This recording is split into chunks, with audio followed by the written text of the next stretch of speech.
The year is 1845. A 27-year-old man built a small cabin by a pond in Massachusetts, moved in with almost nothing, and spent 2 years figuring out what life was actually for.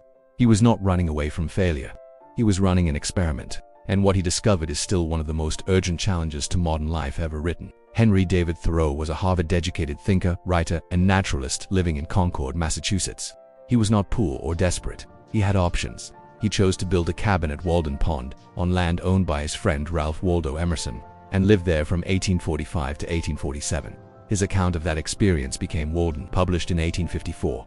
It is part memoir, part nature writing, part philosophical challenge, and part practical handbook for living with more intention and less noise. The central question Thoreau asks in Walden is this: what do you actually need in order to live well? Not what society says you need, not what advertising tells you to want, not what your neighbors are pursuing. What do you genuinely require for a full and meaningful life? His answer, earned through direct experiment, is far less than most people assume. And that answer is still deeply uncomfortable for most readers today. Thoreau opens with a radical reframing of work and money. He calculates the true cost of things, not just in dollars, but in the portion of your life you must exchange for them. He watched his neighbors work 6 days a week to afford a farm they had borrowed money to buy. He pointed out that he could earn enough to live for a year by working just 6 weeks at day labor. The rest of the year was his. The question was, who had made the better deal? He argued that most people never make this calculation consciously. They accumulate expenses, then work to cover those expenses, then add more expenses to reward themselves for working so hard, and the cycle tightens with each year. By the time they notice, they are deep inside a way of life they never deliberately chose. Thoreau calls this quiet desperation, not dramatic suffering, but the low hum of a life that never got to be genuinely examined. The cost calculation he proposes is simple. Before you commit to any major expense, ask, how many hours of your life will this require? A luxury car at 30 hours per week for 3 years costs not money but 3 years of Mondays through Fridays. A bigger house costs years of your 50s. Once you start measuring in life rather than dollars, the equation changes completely. If you are finding this valuable, subscribe to the channel. We are exploring the books that challenge how you actually live, not just how you think. Links to the full text of Walden and more of Thoreau's analyses are in the description below. Thoreau's prescription is stated directly and repeatedly throughout Walden: simplify and simplify. He is not advocating poverty or asceticism for its own sake. He is advocating clarity. Every unnecessary thing in your life, every unnecessary obligation, every unnecessary expense takes a portion of your attention and your time. When you strip back to what actually matters, you discover that you have far more time than you thought, and you discover what you actually value. He built his cabin himself, on borrowed land, for around $28. He grew his own food, cooked simply, read extensively, walked for hours each day, wrote, thought, and observed the natural world around him. He was not deprived. By his own account, he was rarely happier. The noise of social obligation and economic striving had been replaced by something quieter and more substantial. Modern life has compounded everything Thoreau was reacting against. He was disturbed by the pace of industrialization and the telegraph in 1845. We have all of that, plus constant connectivity, infinite entertainment, social media comparison, subscription services, and the expectation of productivity in every waking hour. Thoreau's experiment feels more radical now than it did in the 19th century, and more necessary. Walden is also a book about paying attention. Thoreau observed the pond through every season, tracking its temperatures, its ice, its birds and fish and insects with the precision of a scientist and the reverence of a mystic. He was not escaping into nature to avoid thinking. He was using nature as a mirror for thinking more clearly. The natural world, observed carefully, reveals patterns that human society obscures. He wrote extensively about the changing seasons as a metaphor for the rhythms of human life. Winter is not failure, it is rest and preparation.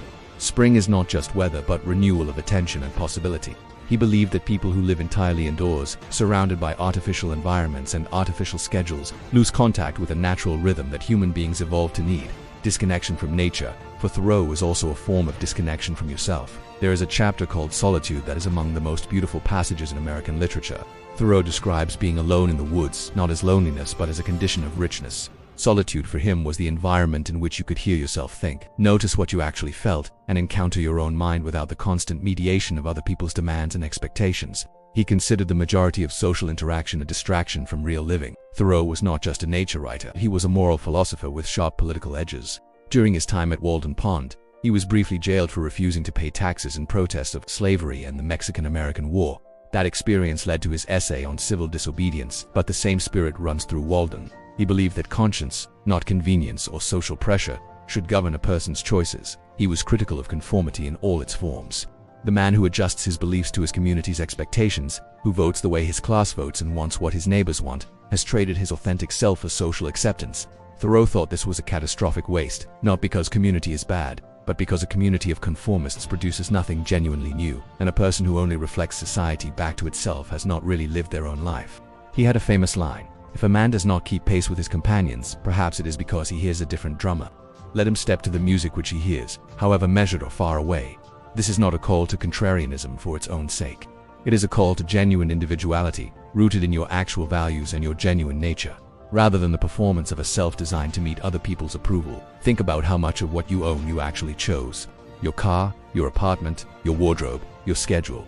How much of it emerged from genuine reflection and how much from what seemed normal, expected, or required for the social role you play.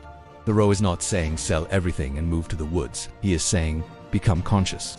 Notice what you have inherited, unexamined, and decide deliberately whether to keep it. Thoreau devoted a full chapter of Walden to reading, and his standards were extremely high. He distinguished between reading for entertainment, which he compared to drinking, and reading for transformation, which he compared to serious physical training. The best books, he said, required the same discipline and effort as any great undertaking.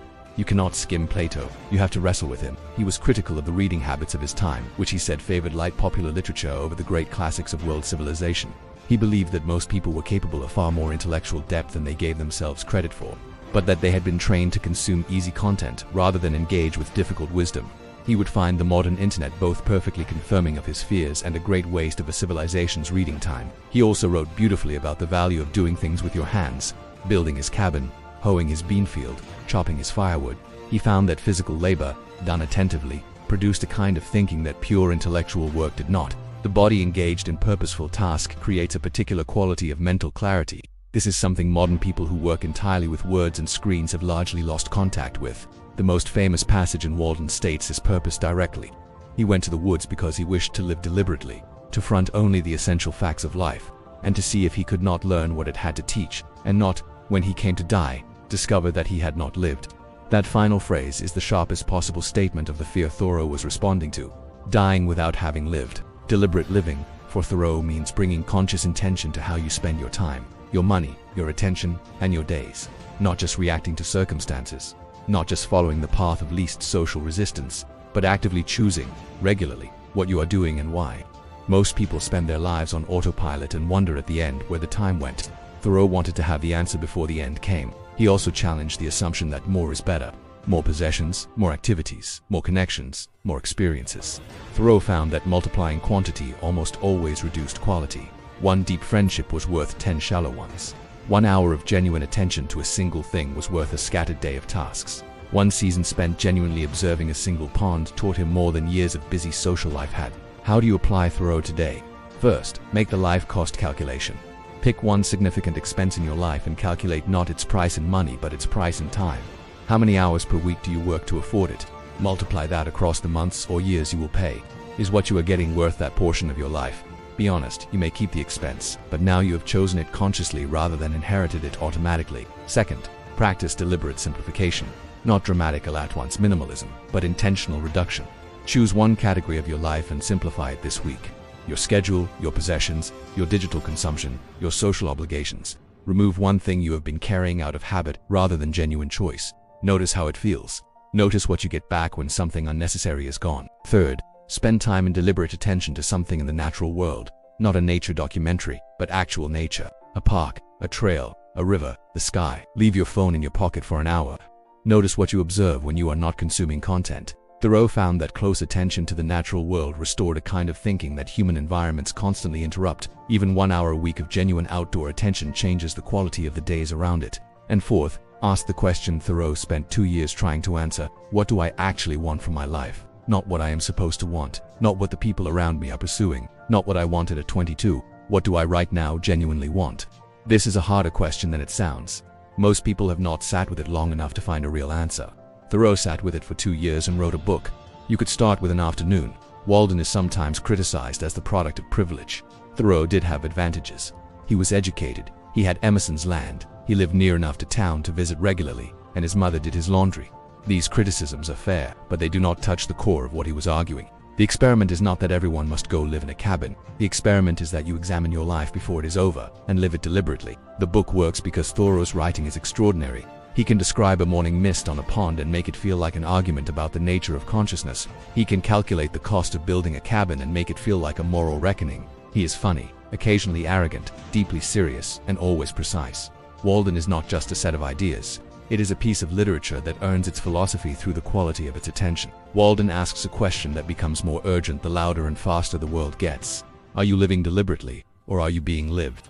Are you choosing your days, or are your days choosing you? Thoreau did not reject the world. He went back to it after 2 years, but he went back having decided, through direct experiment, what he was going to carry and what he was going to leave behind. That clarity is available to anyone willing to stop long enough to look for it. Tomorrow, I will distill Thoreau's most urgent idea into one 60-second reflection you can apply immediately. This video was created by combining human research and script writing with AI-assisted visuals and production. For the full text of Walden and more analysis, check the links in the description below.